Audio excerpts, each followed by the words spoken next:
আল্লাহ পাক রব্বুল আলামিন বলেন, কুল ইন কানা আবাউকুম, কুল ইন কানা, হে নবী আপনি বলে দেন, আবাউকুম, যদি তোমাদের বাবা মা, যদি তোমাদের মা বাবা, ওয়া আবনাউকুম, যদি তোমাদের সন্তান, ওয়া ইখওয়ানুকুম, যদি তোমাদের ভাই, ওয়া আজওয়াজুকুম, যদি তোমাদের সন্তান, 5 নাম্বার হলো যদি তোমাদের আত্মীয় স্বজন পরিবার, 6 নাম্বার হলো যদি তোমাদের অর্থ উপার্জন সম্পদ, 7 নাম্বার হলো যদি তোমাদের ব্যবসা এমন ব্যবসা যে ব্যবসার জন্য তুমি সর্ব অবস্থায় চিন্তিত, যে মনে হয় আমার ব্যবসার ভিতরে লস, মনে হয় আমার ব্যবসার ভিতরে লস যাবে, এই বলে তুমি হারাম কি হালাল কি সত্য কি মিথ্যা কি যেই মনে হোক, শুধু আপনি ব্যবসার জন্য চিন্তা ফিকির কিভাবে ব্যবসাকে বড় করা যায়। 8 নাম্বার হলো ওই বাসস্থান, যে বাসস্থানকে আপনি অধিক ভালোবাসেন, যেই বাসস্থানকে আপনি অধিক ভালোবাসেন, যে ঘরের জন্য আপনি আপনার পাড়া প্রতিবেশীকে 1 ইঞ্চি রাস্তাও ছাড়েন না, তাদেরকে মারতেও দ্বিধাদ্বন্দ্ব করেন না, তাদের সাথে সম্পর্ক ছিন্ন করতেও আপনার বিন্দু পরিমাণ বাড়ে না, তাদেরকে এই 8টি জিনিস যদি কোনো ব্যক্তি করে থাকে, এই 8টি জিনিসের প্রতি যদি কোনো ব্যক্তি অতি ভালোবাসা অতি মহব্বত করে থাকে, আহাব্বা ইলাইকুম মিনাল্লাহি ওয়া রাসূলিহি ওয়া জিহাদিহি ফি সাবিলি, যদি কোনো ব্যক্তি এই 8টি জিনিসকে আল্লাহ এবং আল্লাহ রাসূলের থেকে বেশি মহব্বত করে, আল্লাহ এবং আল্লাহ রাসূলের থেকে বেশি ভালোবাসে, তাহলে আল্লাহ পাক রব্বুল আলামিন বলেন, ফাতারাব্বাসু,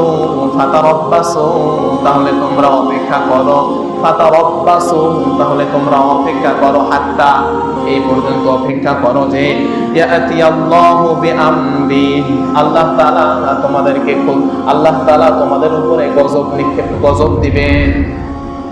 যদি কোনো ব্যক্তি 8টি জিনিসকে বেশি মহব্বত করে, বেশি মহব্বত তার থেকে আল্লাহ এবং আল্লাহ রাসূলের থেকে বেশি মহব্বত করে, 1 নাম্বার কি, 1 নাম্বার বলতেছে মা বাবাকে, 2 নাম্বার বলতেছে সন্তান, 3 নাম্বার ভাই বোন, 4 নাম্বার হচ্ছে স্ত্রী, 5 নাম্বার মানে আত্মীয় স্বজন, পাড়া প্রতিবেশী আত্মীয় স্বজন বা পরিবার, তারপর হচ্ছে 6 নাম্বার উপার্জন, যে আমরা উপার্জন করি সেই উপার্জন, 7 নাম্বার হলো যদি আমাদের ব্যবসাকে আমি বেশি ভালোবাসি, যে ভালোবাসার কারণে ইনকাম চাই, হালাল হারাম কোনো ঠিক নাই, তারপরে 8 নাম্বার হলো যে বাসস্থান যেখানে আমি থাকি, এই জিনিসগুলোকে আমি যদি বেশি মহব্বত করি, তাহলে এটা তোমরা অপেক্ষা করো, গজবের জন্য অপেক্ষা করো, গজবের জন্য অপেক্ষা করো।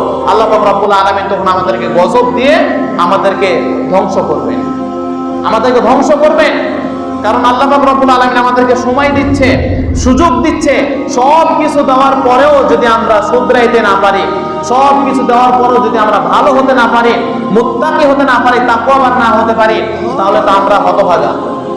প্রিয় উপস্থিতি, এজন্য হাতে পায়ে ধরে বলতে চাই আপনাদেরকে যে নামাজ কোনো সময় ছাড়বেন না, নামাজ কোনো সময় ছাড়বেন না, নামাজ কোনো সময় ছাড়বেন না। কারণ কড়া হাদিস, আল্লাহ রাসূল সাল্লাল্লাহু আলাইহি ওয়াসাল্লাম বলেছেন, কাফের এবং মুসলমানদের ভিতরে পার্থক্য একটাই জিনিস, সেটা হলো নামাজ, সেটা হলো নামাজ, সেটা হলো নামাজ।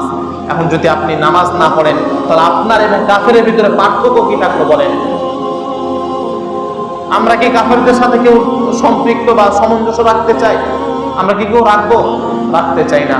তাহলে আপনি যদি নামাজ না পড়েন, তাহলে বিষয়টা কি হচ্ছে? শুধু তাই নয়, ইমানের বা ইসলামের যে 5টি স্তম্ভ আছে, তার ভিতরে কি নামাজ আছে? আপনারাই বলেন, নামাজ আছে? নামাজ তো আছেই, অবশ্যই আছে।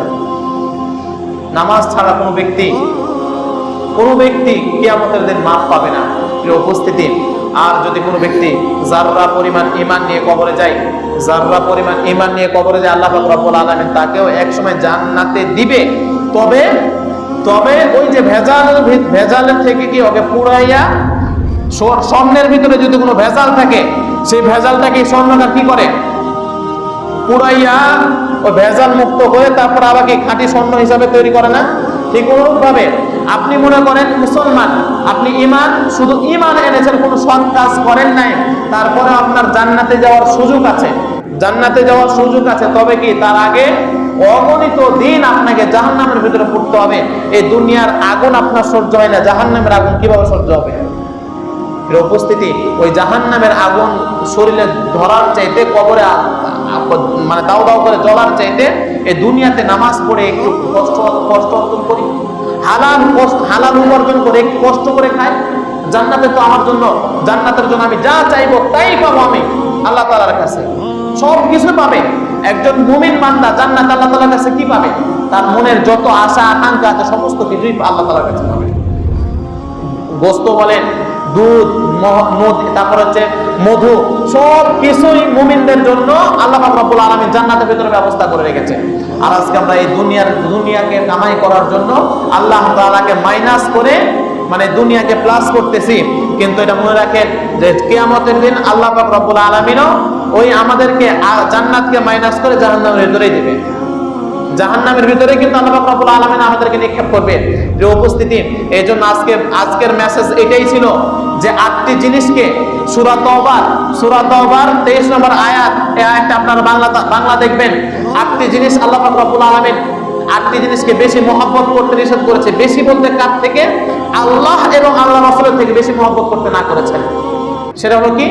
1 নাম্বার আবাউকুম, মানে মা বাবা, তারপর হচ্ছে সন্তান, তারপর হচ্ছে ভাই বোন, তারপরে স্ত্রী, তারপর হচ্ছে আত্মীয় স্বজন, তারপর হচ্ছে অর্থ উপার্জন, সম্পদ, তারপর হচ্ছে ব্যবসা, তারপর হচ্ছে বাসস্থান। এই জিনিসগুলোকে আমরা কেউ আল্লাহ তাআলা এবং আল্লাহ রাসূলের চাইতে বেশি মহব্বত না করি। আমরা আজকে যদি বলা হয় যে এমন কোন আওয়াজ আমাদের কানের ভিতরে আসে যে অমুক জায়গাতে এক নাফরমান ব্যক্তি আল্লাহ এবং আল্লাহ রাসূলকে নিয়ে কটূক্তি করেছে, তখন আমরা নীরবতা ভূমিকা পালন করি।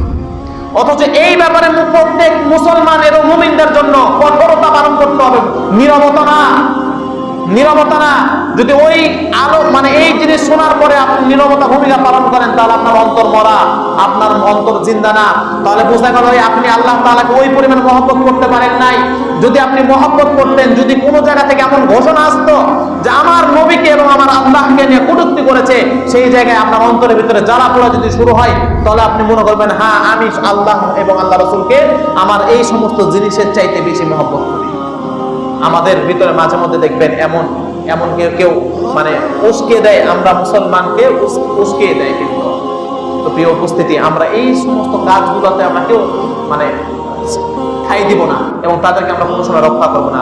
প্রিয় উপস্থিতি, আজকের মেসেজ আপনাদের কাছে আমার এটাই ছিল যে এই 8টি জিনিসের প্রতি আমরা বেশি আল্লাহ তাআলা থেকে বেশি মহব্বত করব না, এবং সন্তান এবং এই দুনিয়ার মাল যেন আল্লাহ তাআলা থেকে আমাদেরকে গাফেল না করে দেয়। আল্লাহ তাআলা থেকে এই সন্তান এবং মাল যেন আমাদেরকে গাফেল না করতে পারে। প্রিয় উপস্থিতি, এবং শাওয়াল মাসের রোজা আমরা প্রত্যেকে রাখার চেষ্টা করবো ইনশাআল্লাহ। আল্লাহ পাক রব্বুল আলামিন আমাদের প্রত্যেককে এই কথাগুলো মানা এবং আমল করার তৌফিক দান করুন। আল্লাহুম্মা আমিন।